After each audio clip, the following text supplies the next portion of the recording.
창세기 3장 1절에서 7절 말씀 되겠습니다.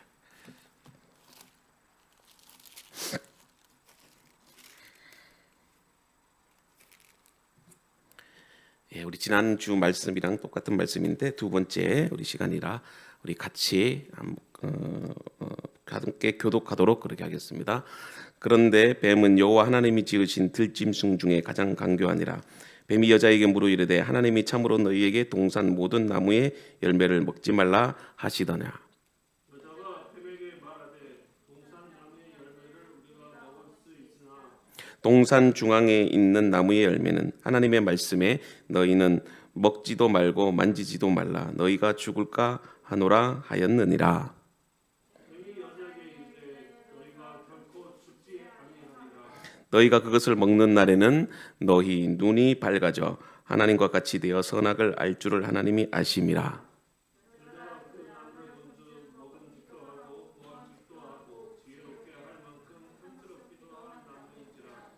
여자가 그 열매를 따먹고 자기와 함께 있는 남편에게도 주매 그도 먹은 함께 읽습니다.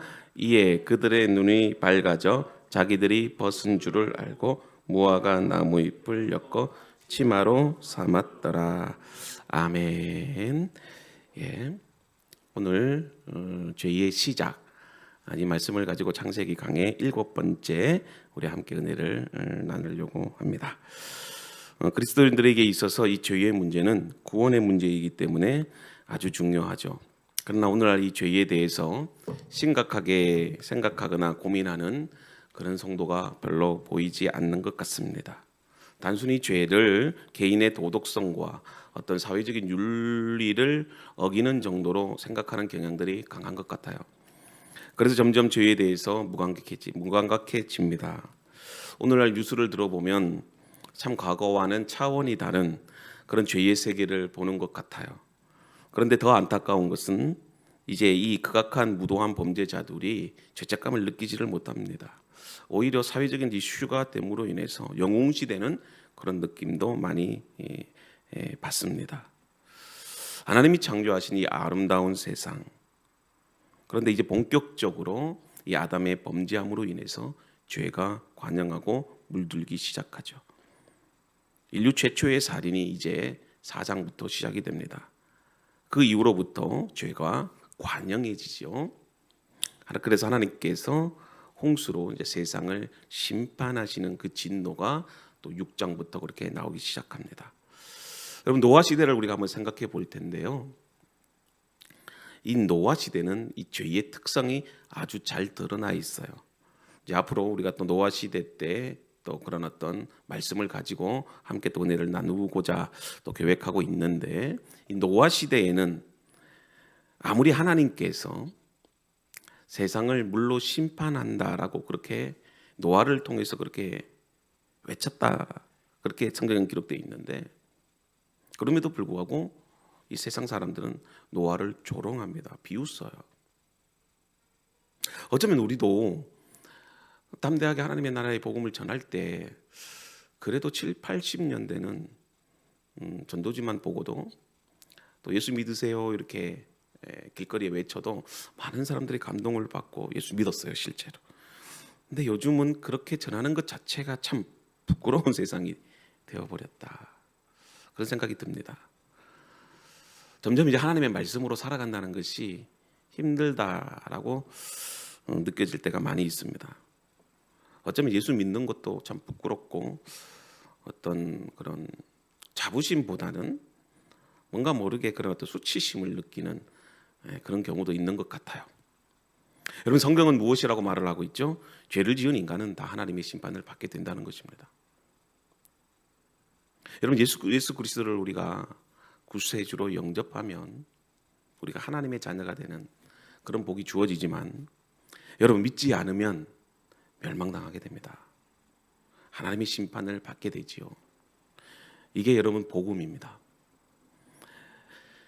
인간이 죄를 짓는 것은 어떻게 보면 당연하죠. 본래 인간은 죄인이기 때문에 그렇습니다. 아담의 범죄로부터 이제 인간은 원죄를 가지고 태어나게 되어 있습니다. 죄의 본성이 있는 거죠. 그래서 죄인이기 때문에 우리는 죄를 지을 수밖에 없고 결국은 세상은 죄로 인해서 타락해지는 것이 이게 죄를 가진 우리가 사는 세상의 그런 어떤 원리입니다. 근데 문제는 우리가 세상 안에서 거룩해야 될 이 성도들이, 교회들이 이 그리스도인들의 죄 문제가 심각하다는 것이죠. 물론 우리는 세상에서 생각하는 그런 방식의 어떤 윤리적인 반사회적인 그런 범죄는 저지르지 않아요. 여러분, 그렇다고 해서 우리가 죄인이 아닐까요? 죄인이죠. 우리 그리스도인들은 그렇게 생각해서는 안 됩니다. 죄의 문제는요, 사실 우리가 기독교에서 전부라고 해도 과언이 아닙니다. 사실 우리가 이 죄에 대한 정확한 진단과 그리고 우리는 이 죄로 인해서 죽을 수밖에 없다라고 하는 그 현실을 깨닫는 데서부터 구원이 시작이 됩니다. 그래서 바르게 진단하고 처방을 받아야 되고 그리고 이제는 그것을 고침받아야 되죠. 그래서 성경은 반드시 이 죄로 인해서 심판을 받게 되고 죄의 결과로 인해서 멸망당할 수밖에 없는 존재라는 것을 이 아담의 범죄로부터 계속해서 우리에게 경고해 주고 있어요. 자, 오늘 창세기가 이제 7번째 강의가 됩니다. 이제 아마 8번째, 9번째까지 이 죄의 문제에 대해서 우리가 죄의 시작과 끝 그리고 그 죄의 문제를 어떻게 해결해 나갈 수 있는지 여러분들 오늘 함께 묵상하고 다음 주 아마 그 다음 주까지 우리가 계속해서 은혜를 한번 나누어 볼까 합니다. 여러분, 기독교에서 말하는 구원이란 뭐죠? 그것은 구원은 죄로부터의 자유입니다. 본래 인간은 하나님께서 창조하신 이 에덴 동산에서 하나님과 교제하고 자유를 누리도록 그렇게 창조되었습니다. 그래서 인간은 그 모든 만족과 기쁨을 어디 안에서? 하나님 안에서. 그래서 이 에덴 동산이라고 하는 것은 하나님 나라의 모형이잖아요. 그래서 하나님께서 그곳에 임재하셨고 그곳에서 인간이 함께 교제하며 살아갈 수 있도록, 그리고 그 인간은 하나님께서 창조하신 세상을 다스리고 그리고 정복하고 또 이렇게 번성할 수 있도록 그렇게 지음받았다는 것이죠. 그래서 하나님은 우리 인간들에게 모든 것들을 다 선물로 주셨습니다. 이게 우리가 그동안 1장부터 2장까지 배운 그 말씀의 핵심이에요. 제가 요즘 여행을 이렇게 참 좋아하는데 가끔씩 이렇게 이제 요즘은 이렇게 꽃이 안 피지만 저 남쪽에는 산수유가 폈다 그러더라고요. 저희 부모님들도 어저께 이 산수유 구경을 하라고 남쪽에 이제 여행을 가셨다고 그러는데 그 남쪽은 이미 이 산수유가 다 져서 꽃이 떨어졌대요. 그러니까 우리는 그걸 못 느끼는데 이제 보시면 목련도 피고 개나리도 피게 됩니다. 그러면 참 어떨 때는 이쁘잖아요. 저도 우리 교회가 추구하는 이 색깔이 있어요. 그 색깔이 무슨 색이죠? 그린색이잖아요. 저는 그린색을 좋아해요. 왜 그러느냐면 이 그린색을 보면 어떤 생명력이 느껴지는. 이제 차디찬 겨울이 지나고 그 나무에 푸르른 그 잎사귀가 싹 돋아날 때 저는 그거를 너무 좋아해요. 그래서 5월달, 6월달 되면 이제 벚꽃도 피고 그리고 또 개나리도 피고 또 이제 나무에 이제 이렇게 푸르른 이렇게 잎사귀들이 싹 나올 때 되면 정말 마음이 이렇게 기쁘고 행복할 때가 많이 있어요. 마찬가지죠. 하나님은 우리를 위해서 모든 것을 다 주셨어요. 어느 것 하나라도 그 하나님의 이 창조의 손길이 없는 것이 없어요. 어떻게 보면 제가 그 자연 다큐멘터리를 아주 잘 봐요. 그래서 넷플릭스나 유튜브에 보면 이제 요즘은 우리 교회도 이제 스마트 TV가 되어 있어서 딱 누르면 넷플릭스가 나오고 유튜브가 딱 나옵니다. 그래서 좀 화질을 좋은 걸로 해서 이제 4K 영상으로 그렇게 이제 트는데 작은 TV로 고화질로 이렇게 보는 느낌하고 큰 TV를 가지고 이렇게 이제 자연 그런 어떤 다큐멘터리나 영상을 딱 보는데요. 그래서 제가 이제 이렇게 우리 교회 이제 방송 시설이 잘 돼 있잖아요. 그래서 이제 좀 인터넷 속도를 높였어요. 한 1기가로. 그러니까 이제 4K 영상이라든지 또 방송이 잘 이렇게 돌아갑니다. 그래서 이제 가끔씩 이렇게 딱 자연 다큐멘터리를 4K로 화질 좋은 걸로 딱 들어보면요, 정말 와, 인간의 힘으로는 저렇게 만들 수 없다. 정말 하나님의 그 창조 세계는 다양하구나. 그런 것들을 많이 느낍니다. 정말 하나님이 창조하신 세상은 아름다운 세상이죠. 그리고 우리 인간들을 사랑하셔서 우리에게 복 주시기 위해서 모든 것들을 다 주셨습니다. 근데 이 평화로웠던 하나님과의 관계가 인간의 범죄로 인해서 깨어지기 시작합니다. 근데 문제는 인간의 이 죄가 인간만의 진노로 그치는 것이 아니라 인간의 이 죄 때문에, 아담의 범죄 때문에 하나님이 창조하신 세상이 하나님의 진노를 받게 됐다는 거예요. 그래서 우리가 지난 시간에도 뱀으로 간양한 이 사단이 하와를 유혹하는 장면을 보게 됩니다. 근데 이 사단의 그런 어떤 전략적인 접근이, 사실은 이 죄는 처음에 죄를 짓도록 우리를 유혹하잖아요. 근데 그 유혹하는 방식이 우리가 하나님에 대한 그 말씀에 대한 분명한 그런 어떤 지식이 없으면요, 이 사탄은 분명하지 않는 이 하나님의 말씀을 가지고 하와를 유혹합니다. 그래서 하와에게 불신을 주죠. 그래서 하나님은, 여러분들 보세요, 하와에게 이 동산에 있는 모든 나무의 실과는 임의로 먹을 수 있다, 그렇게 말씀하셨어요. 그러나 동산 중앙에 있는 이 선악을 알게 하는 나무, 여러분 동산 중앙에는 두 개의 나무가 있잖아요. 하나는 뭐죠? 생명나무, 그 다음에 선악을 알게 하는 나무. 근데 생명나무의 열매는 먹지 말라 금하진 않았어요. 그러면 금하지 않았다면 먹어도 된다는 거겠죠. 근데 하나님께서 금하신 열매는 뭐죠? 선악을 알게 하는 나무의 열매이죠. 그것만큼은 먹지 말라 분명하게 명령령으로 말씀을 하셨어요. 그래서 오늘 우리가 이 선악과에 대한, 선악을 알게 하는 나무에 대한 그런 어떤 개념을 조금 우리가 생각해 보자. 그렇게 제가 계획을 한번 하고 말씀을 준비했어요. 그래서 여러분들 2장 16절과 17절을 보면 16절에 이렇게 말씀하고 있죠. 지난 시간에 우리 배웠던 내용인데 그래도 한번 읽어봅시다. 2장 16절 시작. 여호와 하나님이 그 사람에게 명하여 이르시되 동산 각종 나무의 열매는 내가 임의로 먹되, 17절 선악을 알게 하는 나무의 열매는 먹지 말라, 내가 먹는 날에는 반드시 죽으리라 하시니라. 자, 다시 복습합니다. 지난 시간에 우리는 이 사단은 뱀으로 가장하여 하와에게 하나님의 말씀에 대한 의심을 갖도록 하죠. 결국 이 불확실한 이 하와가 이 말씀에 대한 확고한 그런 어떤 이해가 없었습니다. 그렇기 때문에 하나님의 말씀을 불순종하게 되죠. 그러니까 말씀을 이 사단이 왜곡해서 우리를 유혹했다는 것입니다. 그래서 이 옛 뱀이라고 하는, 이 마귀라고 하는 이 사탄의 집요한 유혹에 넘어감으로 인간의 운명은 한순간에 이제는 상황이 바뀌게 됩니다. 근데 인간의 그런 어떤 존재가 바뀌는 것뿐만이 아니라 에덴 동산에는 평화가 깨어지고, 그리고 이 땅이 저주를 받게 되고, 결국은 하나님과 인간과의 그런 어떤 단절이 생겨버립니다. 그래서 우리가 하나님과의 안에 있을 때는 이 죄의 문제를 극복해 나갈 수 있는데요, 하나님과의 관계가 단절되는 순간 우리는 죄를 짓게 됩니다. 그래서 여러분, 죄라는 것은 하나님과의 단절을 말합니다. 그렇다면 무엇이 인간과 하나님과의 그런 어떤 관계를 단절시켰는가? 무엇이 그럼 우리가 하나님과의 관계가 끊어졌다는 것이죠?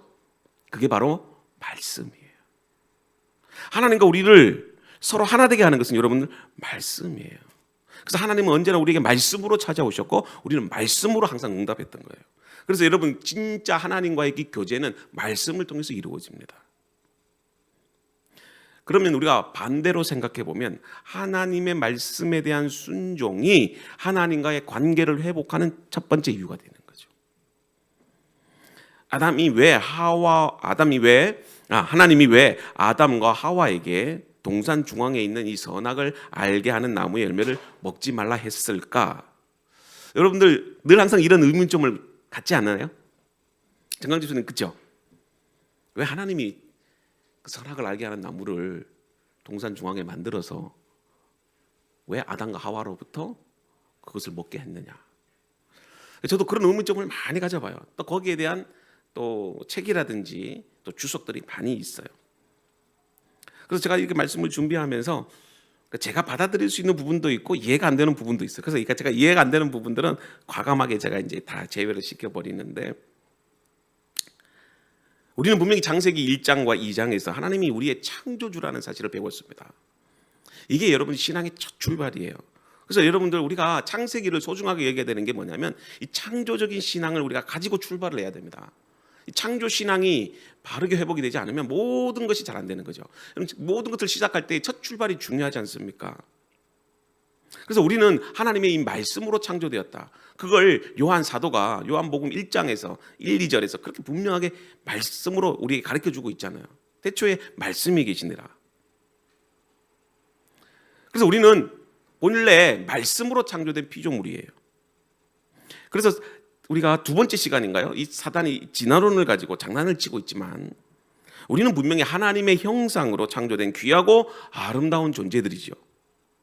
우연한 존재가 아니라 하나님의 목적을 가지고 창조되었습니다. 그래서 여러분들 우리가 처음에 신앙을 시작할 때 우리가 말씀으로 우리가 창조되었다는 사실을 믿고 시작해야 됩니다. 이게 믿어지지 않으면 그 뒤에 나타난 하나님의 말씀도 다 이해되지 않습니다. 우리가 하나님의 말씀으로 창조된 이 피조물이라고 하는 그 사실을 믿을 때 우리가 하나님이 원하시는 목적과 의도대로 살아갈 수 있다는 것입니다. 그리고 우리가 정말 하나님의 그 은혜 가운데 창조된 창조물로서, 그리고 우리가 비록 죄로 인해서 타락했던 저주받은 그런 어떤 인간이었지만 결국에는 그 예수 그리스도의 십자가의 은혜로 말미암아 우리가 다시 그 태초의 하나님의 형상을 하나님이 회복시켜 주셨잖아요. 그러면 이제는 우리가 회복된 그리스도인으로서, 이 죄로부터 우리가 자유를 얻은 그리스도인으로서 이제 살아야 할 의무가 있잖아요. 여러분, 아담이 하나님으로부터 부여받은 그런 어떤 목적이 뭘까요? 아담은 목적이 있어요. 하나님이 창조하신 세상을 관리하고 다스리고 번성하는 거예요. 이게 기독교적인 그런 어떤 신앙적인 의무예요. 그래서 하나님은 단 한 가지를 요구하십니다. 아담에게. 물론 이제 목적은 있어요. 그러나 우리에게 요구하시는 것도 있습니다. 그 요구가 하는 게 뭘까요? 17절에 보면 선악을 알게 하는 나무 열매는 먹지 마라. 이것은요, 아담과 하와가 하나님의 이 말씀에 순종해야 한다는 사실을 저는 제 나름대로 이 선악과를 통해서 하나님이 알게 해주시는 거예요. 여러분, 내가 선하고 악하다라는 그 기준을 내가 스스로 정할 수 있을까요?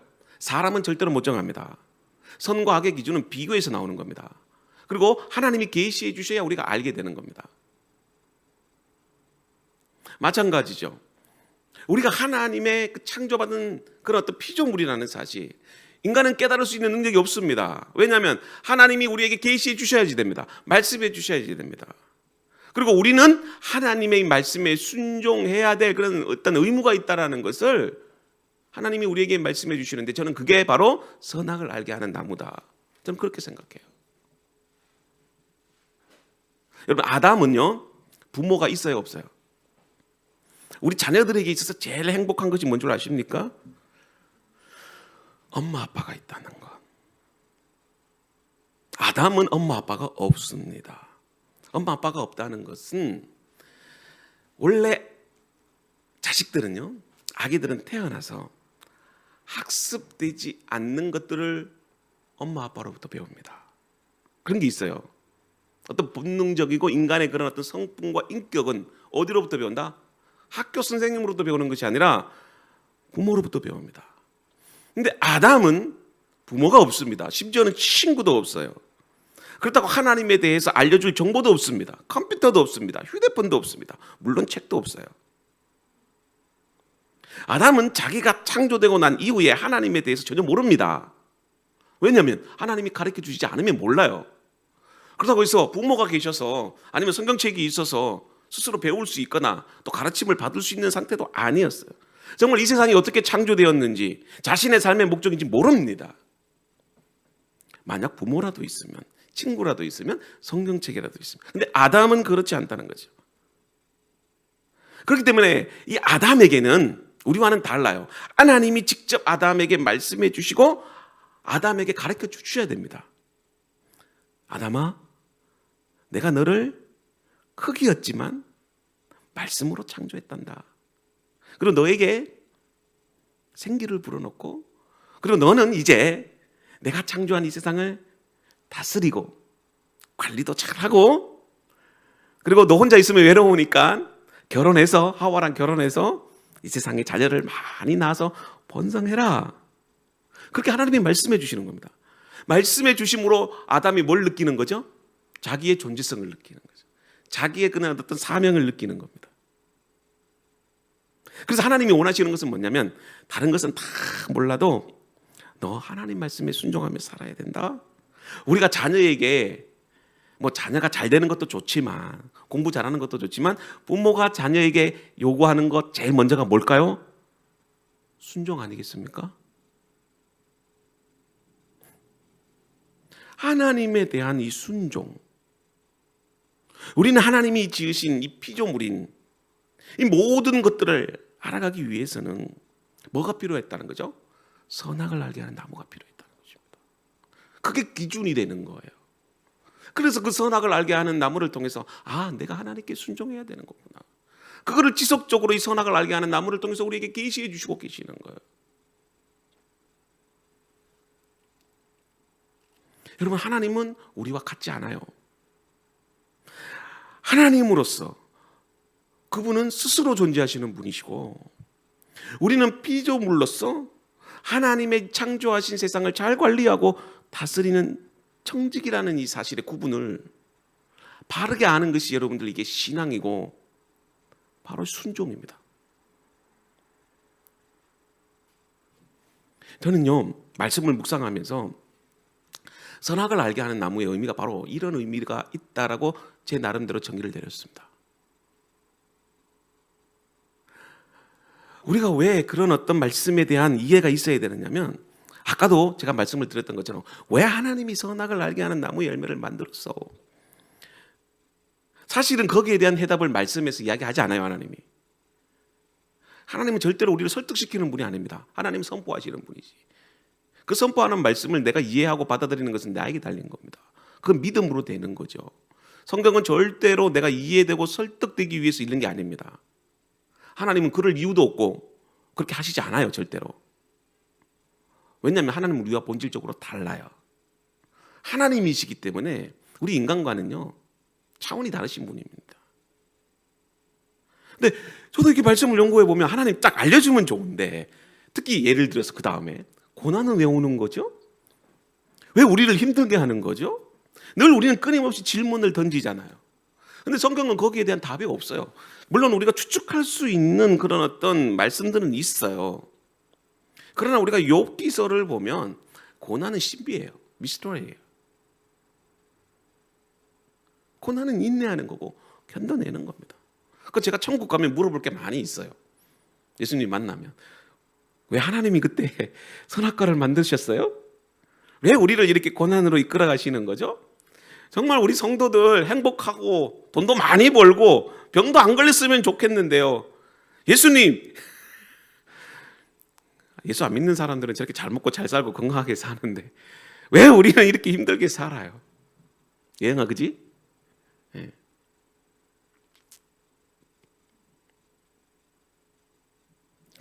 때로는 제가요 성경을 묵상하면서 하나님의 마음으로 상상력을 많이 가져봅니다. 왜냐하면 답을 안 하고 있는 부분들은 상상을 해야 됩니다. 근데 그 상상을 내 마음대로 하면 안 되고 하나님의 말씀을 가지고 상상해야 되겠죠. 저는 여러분들도 그런 상상력을 가져야 된다고 생각해요. 예를 들면 그런 거죠. 예수님도 화장실에 가셨을까? 저도 궁금할까?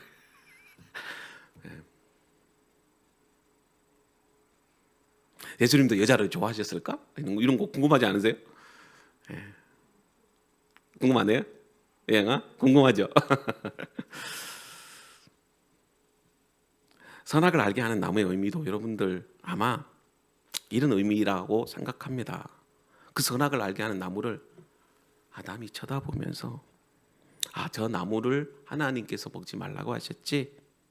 그 맛인 열매구나. 그래, 하나님이 나를 지으셨으니까 나는 마땅히 하나님께 순종해야 되는구나. 그렇게 생각했다면 얼마나 좋았을까요? 여러분들 고난을 당해도 마찬가지잖아요. 이해는 못하겠지만 하나님의 선하신 뜻이 있겠죠. 그래요, 하나님. 나는 하나님을 선하신 분으로 믿기 때문에 하나님께서 우리를 결코 내버려 두지 않고 선한 길로 인도할 줄로 믿습니다. 그랬으면 얼마나 좋겠어요. 저는 그런 어떤 이 하나님의 하나님 되심을 인간이 깨달을 수 있도록 하는 게 바로 선악을 알게 하는 나무라고 저는 생각합니다. 항상 우리 인간과 하나님과의 그런 어떤 신앙의 길에서는요, 기준이 있어야 됩니다. 여러분, 성경을 뭐라고 표현하는 줄 아세요? 캐논이라고 해요. 성경은 기준이 되는 말씀이라는 겁니다. 인간은 내버려 두면 어떻게 되는 거죠? 방종하고 죄짓습니다. 그러나 이 사람들에게는 하나님의 말씀의 기준이 있어야 됩니다. 그래야 인간은 그것을 바라보면서 하나님을 의존하게 되고 순종하게 됩니다. 사실 많은 성도들이 이 선악을 알게 하는 이 나무, 선악을 알게 하는 나무 너무 기니까 그냥 선악과로 할게요. 줄여서 이 선악과를 과일이 아니니까 나무니까 선악을 알게 하는 이 나무에 집중하는 이유가 있어요. 아까도 얘기했던 것처럼 하나님이 안 만들었으면 아담과 하와도 범죄하지 않았다는 겁니다. 어떻게 보면 참 맞는 말이죠. 그런데 이런 질문을 하는 이유가 있어요. 대부분의 사람들은 이 하나님이 선악을 알게 하는 나무를 만든 것 자체가 불의하다고 보기 때문에 그렇게 질문을 합니다. 정말 궁금해서 믿음의 관점으로 그렇게 여러분들이 질문을 했다면 반드시 거기에 대한 대답을 여러분들이 얻습니다. 근데 하나님은 일단 불의하다라고 하는 이 프레임을 가지고 질문을 하고 계속해서 공격적으로 나가면 답이 없어요. 왜냐하면 이미 오른쪽으로 가야지 하나님을 만나는데 그분은 왼쪽으로 가면서 하나님을 찾았기 때문에 그래요. 방향을 틀어야 되는데 그게 안 된다는 겁니다. 이미 사람들이 그런 질문을 하는 것은요, 제가 전민제일교회 청년부 사역을 할 때 이 카이스트에 다니는 아주 똑똑한 청년이 있어요. 자기가 수많은 교회들을 많이 돌아다녔답니다. 최소한 10개의 교회 이상, 큰 교회, 작은 교회 다 가서 목사님하고 1대1로 상담했는데 자기가 갖고 있는 의문점이 풀리지 않아서 저는 신앙생활을 못하겠대요. 그래서 저한테도 질문을 던졌더라고요. 뭐냐면 난 지옥을 못 믿겠대. 지옥을 못 믿겠대. 하나님은 선하신 분인데 왜 인간을 지옥을 만들어서 왔다 지옥 보내느냐고. 그것까지 얘기하려면 시간이 길어지니까 그래가지고 제가 자세하게 또 설명을 드리고 또 이해도 시키고 그렇게 했는데 아무리 이해를 시키고 설득을 시키고 좋은 말로 논리적으로 해도 이미 마음이 닫혀 있어서 안 통하더라고요. 안 만들면 되는데 쓸데없이 만들어서 인간을 타락하게 했다. 사실은 이런 생각 자체가 뭐냐면 이미 사람들 마음속에 뭐가 있다는 거죠? 불신의 마음이 있다는 것입니다. 여러분, 이것은요 진리 탐구의 자세가 아니라고 봐요. 진리를 탐구하는 사람은 열린 마음이 돼야 됩니다. 하나만 생각해가지고 진리를 탐구할 때는요 결코 그 진리의 답을 얻을 수가 없다는 것이죠. 보십시오. 하나님은 진리예요. 선하십니다. 결코 불의하지 않으십니다. 이 명제를 가지고 답을 얻어야 되는데 그런 전제를 하고 진리를 탐구하는 사람들이 별로 없어요. 근데 그런 사람들에게 설득시키는 거, 이해시키는 거, 믿으라는 거 이게 정말 힘듭니다. 사랑하는 성도 여러분, 우리가 하나님을 하나님 되게 하는 게 무엇인 줄 아십니까? 날마다 입으로는 위대하신 하나님, 천지를 창조하신 하나님, 우리의 주인이 되시는 하나님이라고 고백을 하면서도 실제로 우리가 하나님을 위해서 한 것이 무엇일까요? 조금만 힘들면 불평하고 어려우면 포기하고 낙심하고 짜증내는 것이 우리의 모습 아닐까요? 여러분들 때로는 질병 가운데 놓여 있을 때 정말 내가 신앙생활 열심히 했고 새벽기도도 빠지지 않고 나왔고 그리고 이제 고3들 입시생이 딱 되면 이제 부모님들이 이제 기도 모드로 들어갈 거 아닙니까? 평소에는 기도 안 하는데 이제 또 자녀들이 고3이라고 하니까 또 작전 기도하고 새벽 예배하고 또 교회마다 또 수험생 기도회가 시작이 될 겁니다. 그런데 문제는 원하는 대학에 합격하면 좋은데 안 되는 경우에 그다음부터 아예 기도 생활 안 하잖아요. 하나님 정말 내 기도 열심히 했는데 왜 우리 애들은 좋은 대학에 못 갑니까? 낙심하고 짜증내는 것이 사실 우리의 모습이잖아요. 하나님 그러면 안 되잖아요. 우리 복 받아야 되는데 잘 살아야 되는데 출세해야 되는데 왜 아무런 그런 어떤 변화가 없을까요? 하나님 너무하지 않습니까? 여러분 진짜 우리가 하나님을 섬긴다는 게 뭘까요? 우리가 하나님을 경외하는 이유가 무엇일까? 우리는 어쩌면 하나님 앞에서 권리만 요구하는 것 같아요. 그런데 우리가 하나님 앞에서 의무를 행한 적은 얼마나 될까? 우리가 정말 하나님을 위해서 과연 무엇을 했을까? 오늘 이 방송을 듣는 분들 한번 생각해 보기를 바라요.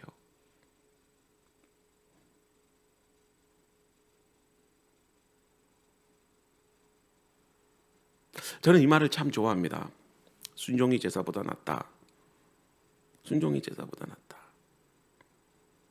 이 말씀은 사무엘상 15장에 나오는 말씀이지 않습니까? 하나님이 원하시는 것은요, 제사보다 순종이지 않습니까? 우리가 1000번, 10,000번 하나님께 제사를 드린다고 해도, 나를 위해서 우리가 작정하고 기도한다고 해도 하나님 말씀에 순종하는 것이 더 낫다는 것이죠.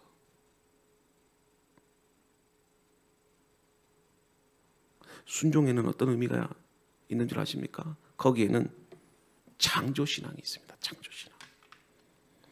오늘 이 죄에 대한 문제를 접근해 가면서 이제 여러분들에게 순종에 대해서 얘기를 하려고 하는데요.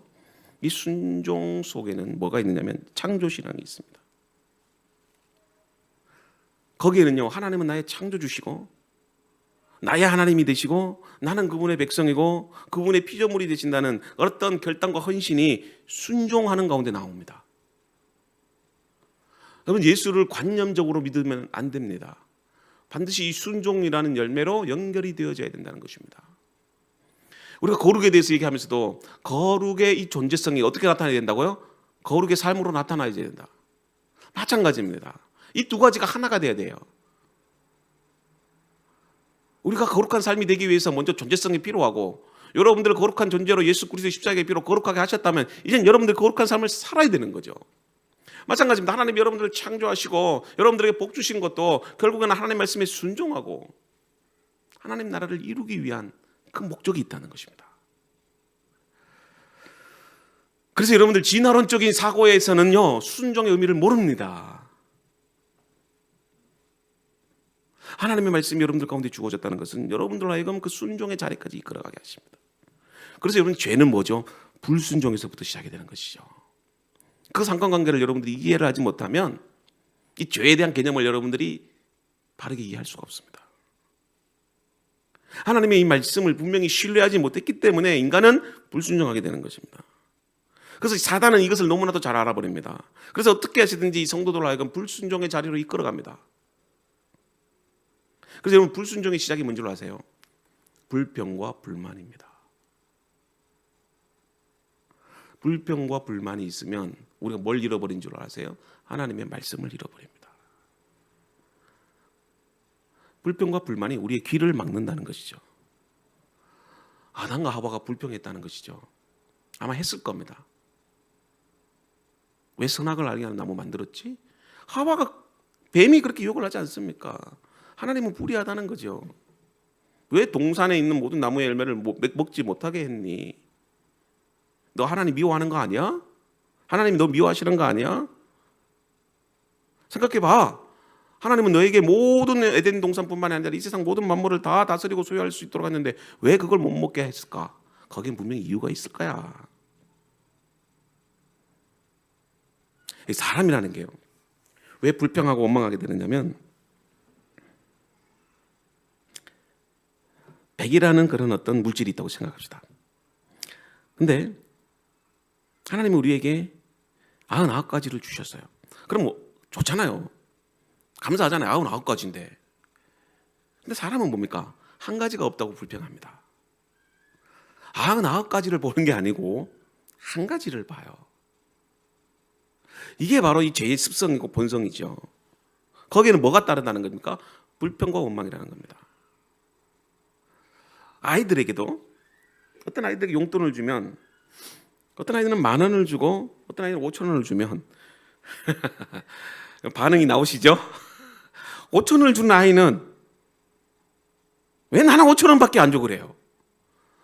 나는 그렇게 생각하면서 야 너는 원래 빵원이었는데 5천 원 주면 좋은 거 아니니? 그랬는데 감사는 몰라요. 왜냐하면 10,000원짜리 받은 애가 있기 때문에. 그러니까 비교하면서 나는 5천 원이 부족하다는 그것만 생각해요. 5천 원이 생겼다라는 것보다 5천 원이 부족하다는 것에 대해서 불평하는 거죠. 이게 여러분 죄의 원리입니다. 저는 우리 교회도 마찬가지잖아요. 우리 교회도 10,000명, 1,000명, 1,000명, 10,000명, 100,000명 됐으면 좋겠어요. 근데 저는 하나님께 불평하지 않으려고요. 제가 유튜브 방송을 시작하는 것도 우리 유튜브 방송이 지금 조회수가 뭐 주일날에도 실시간은 10건도 안 되는 것 같아. 근데 이제 또 이렇게 계속 조회수가 시간이 지나면 올라가고 뭐 100건도 가는 데도 있고 200건도 가는 데도 있고 그래요. 제가 그렇다고 해서 뭐 설교를 잘하는 것도 아니고 또 뭐 위대한 그런 어떤 한국 교회를 이끌어가는 목사님도 아니지만 그래도 이 방송을 듣고 정말 이 진리의 말씀 가운데 여러분들이 은혜를 받는다면 저는 그 한 사람을 위해서 제가 열심히 목회를 하려고 그래요. 그래서 저는 비교하지 않으려고 그럽니다. 비교하다 보면 불평이 나오고 원망이 나오고 하나님 나 10년 했는데 왜 교인이 이렇게 1,000명 안 됩니까? 근데 문제는요. 바깥에 바라보는 사람들이 더 힘들어요. 저는 괜찮은데 한 10년 정도 목회했는데 교인이 10명 된다 그러면요. 주변에 있는 목사님들이 얼마나 많은 비난을 하는지 몰라요. 저 교회 능력 없는 목사다. 진짜 10년 목회했는데 교인이 10명밖에 안 된다. 저 교회 문제 있는 거 아니냐. 뭐 이렇게 바라봐요. 근데요. 뭐 수단과 방법 뭐 다는 그렇지 않겠지만 수단과 방법을 동원해서 1년 만에 교인들 100명 만들었다 그러면 아마 뉴스에 나올 거예요. 저는 하나님 앞에 늘 기도하는 게 뭐냐면 이 불평과 불만을 잠재우기 위해서 어떤 사람들이 기준을 정해놓고 나를 평가하고 또 우리 교회에 대해서 뭐라고 하는 것에 대해서 흔들리지 않게 해주세요. 흔들리지 않게 해주세요. 저는 진짜 우리 교회가 부흥됐으면 좋겠지만 1년이 지나고 2년이 지나도 우리끼리 예배를 드린다고 해도 하나님 나 불평하지 않게 해주세요. 늘 그런 마음을 갖고 목회를 해요. 사람은요 99가지를 보는 게 아니라 부족한 한 가지를 보고 하나님을 원망합니다. 사실 무엇이 부족합니까? 생각만 바꾸면 모든 것을 다 하나님이 주시는데 그 부족한 한 가지 그것도 본질이 아니에요. 비본질적인 것을 가지고 불평하잖아요.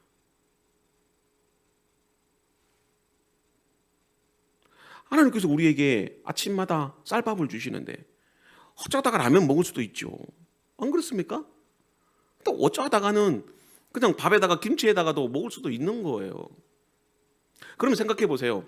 북한 아이들을 생각하고 아프리카의 그런 어떤 기근 속에 있는 원주민들을 생각하면 우리가 밥을 먹고 국을 먹는 것도 김치를 먹는 것도 감사 아니겠어요?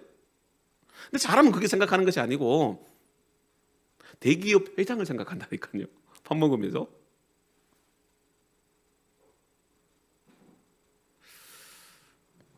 오로지 우리에게는 어떤 마음이 있는 거죠? 이 동산 중앙에 있는 이 선악을 알게 한 나무를 기어코 먹고 말리라.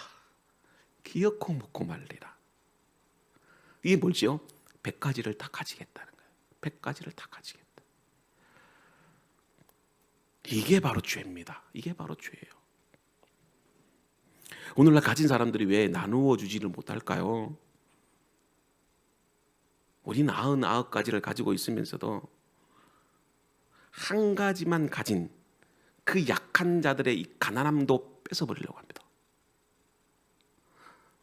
그게 바로 이 밧세바 범죄 사건 아니겠습니까? 애지중지 정말 아끼던 그 양이 가족이에요. 밤에 잘 때도 옆에다가 두고 자고 자기가 먹다가도 그 양이 생각나서 맛있는 것도 나누어 주고 이제 우리 딸이 있는데 나중에 이제 그 딸이 자라면 잘 키워서 이제 팔아서 또 시집을 보내지 그러면서 애지중지 키우는. 근데 다윗이 그걸 뺏어버리잖아요. 자기는 양이 수천 마리나 있는데 마음만 먹으면 그 유대 땅에 있는 모든 양들이 다 지 건데 꼭 가난한 사람들 거 뺏어서 남을 대접해요. 죄를 가진 인간은 절대 만족하지 않아요. 절대 만족하는 법이 없어요.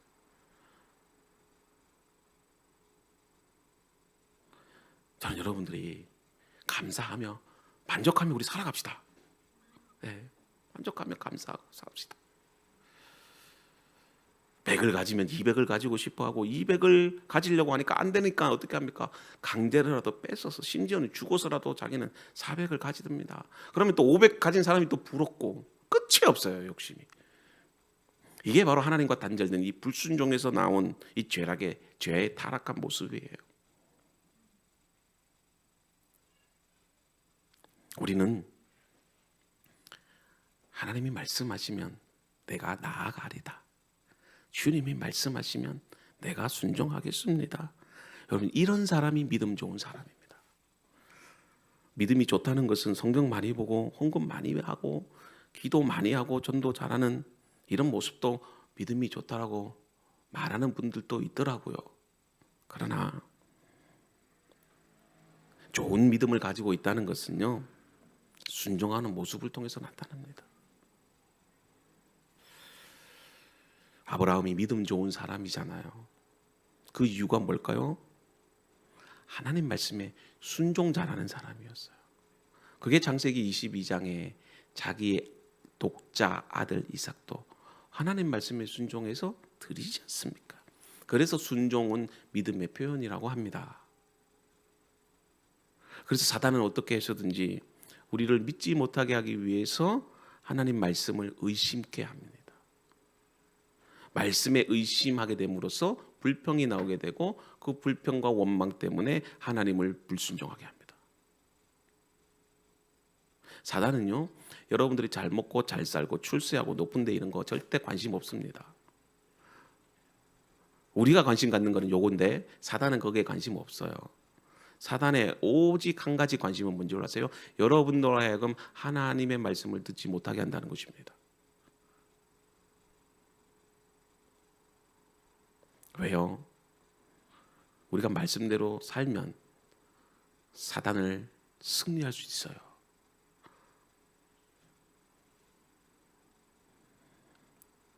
그래서 사단은 어떻게 해서든지 하나님의 말씀을 듣지 못하게 하죠. 근데 제가 주일날에도 한번 그 얘기 했죠. 요즘은요, 옛날에는 우리를 말씀을 듣게 하지 못하는 이 사단의 방식이 우리에게 고난을 주고 질병을 주고 교통사고 당하게 하고 막 핍박도 하고 죽이기도 해요, 심지어는. 근데 요즘은 방법을 바꾼 것 같아요. 절대로 그런 외적인 핍박이 없습니다. 없다고 뭐 하기는 그렇지만 이제는요, 오히려 적극적으로 사단이 교회 가라 그래요. 근데 교회에 와서 하나님 말씀 안 듣게 합니다. 말씀 안 듣게 해요. 교회 와도 휴게실 같은 데 딱 앉아 있다가 아니면 뭐 교회도 카페가 있으니까 카페 같은 데 앉아 있다가 이야기하고 뭐 비디오로 딱 보고 그냥 집에 가게 합니다. 그리고 교회 왔어도 휴대폰 가지고 휴대폰 보고 장난치고 카톡하고 영상 보고 그러다가 집에 갑니다. 그래서 제가 전민지혈교회 사역할 때도 주일날 3층에 보면 뭐 다는 그런 건 아니겠지만 3층 끝 뒷좌석에 전부 다 휴대폰 봅니다.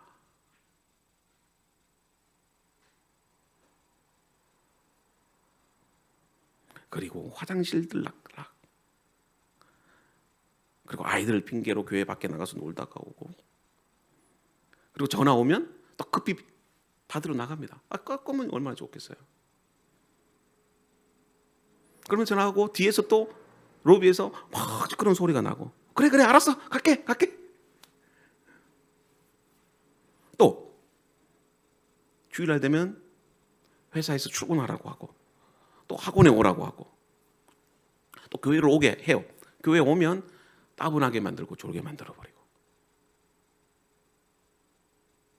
그리고 토요일 늦게까지 재미있는 영화를 보게 만들고 드라마를 보게 만들고 친구들과 약속 있게 만들어버리고, 그래서 토요일 날 집에 들어오는 시간이 새벽 1시예요. 두 번째는 성경 공부하는 거. 요즘 성경 공부 교회에서 없어졌잖아요, 코로나 이후로. 더군다나 원래 안 하는데 코로나 때문에 더 안 하게 됐어요. 성경 공부 프로그램이 없습니다. 줌으로 하는데 저도 줌으로 해봤는데 안 돼요. 사람은 아이 컨택이 돼야 되는데 이 컴퓨터라고 하는 매개체를 통해서 눈을 마주치는데 안 되는 겁니다. 이게 막 마음이 안 통해져요. 줌으로 하는데 이게 직접 대면해서 해야 되는데 마음이 안 통해야 돼요. 근데 강의밖에 안 되는 거죠. 그냥 일방적인 여러분들 유튜브에서 그냥 인강하는 것처럼.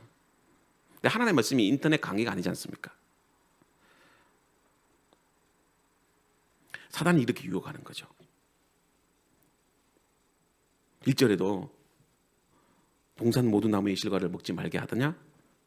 언제 그렇게 이제 하나님이 말씀하셨어요? 먹는 날에는 죽으리라 그렇게 했죠. 사단의 말에 이 아담이 속은 겁니다. 그래서 속지 않기 위해서 우리가 뭘 해야 된다고요? 하나님의 말씀에 대한 정확한 지식이 있어야 됩니다. 그게 없으면 우리 사탄의 유혹을 이길 수가 없어요. 사단은 반드시 말씀으로 유혹합니다. 말씀으로 유혹해요. 그래서 우리가 사단을 이기는 방법이 뭡니까? 죄를 해결할 수 있는 방법이 뭐죠? 하나님 말씀 잘 듣는 겁니다. 하나님 말씀 잘 듣는 거. 그리고 듣되 정확하게 그리고 바르게 들어야 됩니다. 에스겔 37장 1절에서 10절까지를 보면 에스겔 선지자가 환상을 보는데 이 골짜기에 수많은 뼈들이 있는 걸 보게 됩니다. 근데 성경에 보니까 에스겔에서 보니까 그 뼈가 심히 말랐다고 그렇게 되어 있어요. 오래됐다는 거죠. 그런데 그 뼈들에게 하나님의 말씀이 선포되기 시작하는 건 그 뼈들이 다시 살아나는 기적을 보았어요. 저는 한국 교회에게 필요한 것이 바로 이 에스겔의 말씀이 아닐까 그런 생각을 해봐요. 그럼 말씀이 선포되면 마른 뼈들이 다시 살아나게 되어 있습니다. 어쩌면 한국 교회와 성도들이 지금 마른 뼈와 같다라고 저는 생각해요. 그래서 말씀으로 다시 살아나야 됩니다. 죄를 이기는 길은 말씀의 회복이에요. 그리고 철저하게 그 말씀에 순종하는 삶을 살아야 됩니다. 오늘 말씀의 결론이에요. 하나님께서 여러분들에게 말씀으로 찾아오십니다. 그리고 우리는 말씀으로 죄의 유혹을 이겨야 됩니다. 어떠한 일이 있어도 여러분 하나님의 말씀을 잘 들을 수 있기를 바라요. 잘못 들으면 사단의 유혹에 넘어갑니다. 그리고 하나님과의 관계가 단절됩니다. 죄는 불순종으로부터 나왔어요.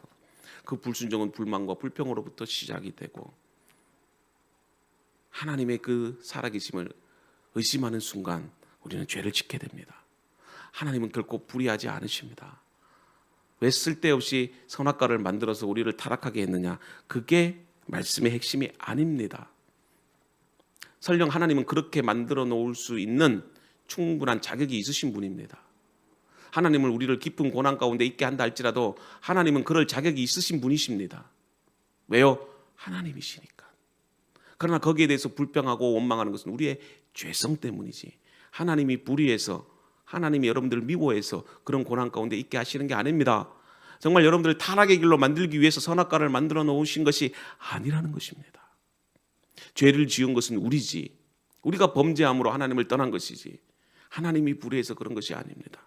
여러분 오늘 말씀을 통해서 그걸 깨닫기를 바랍니다.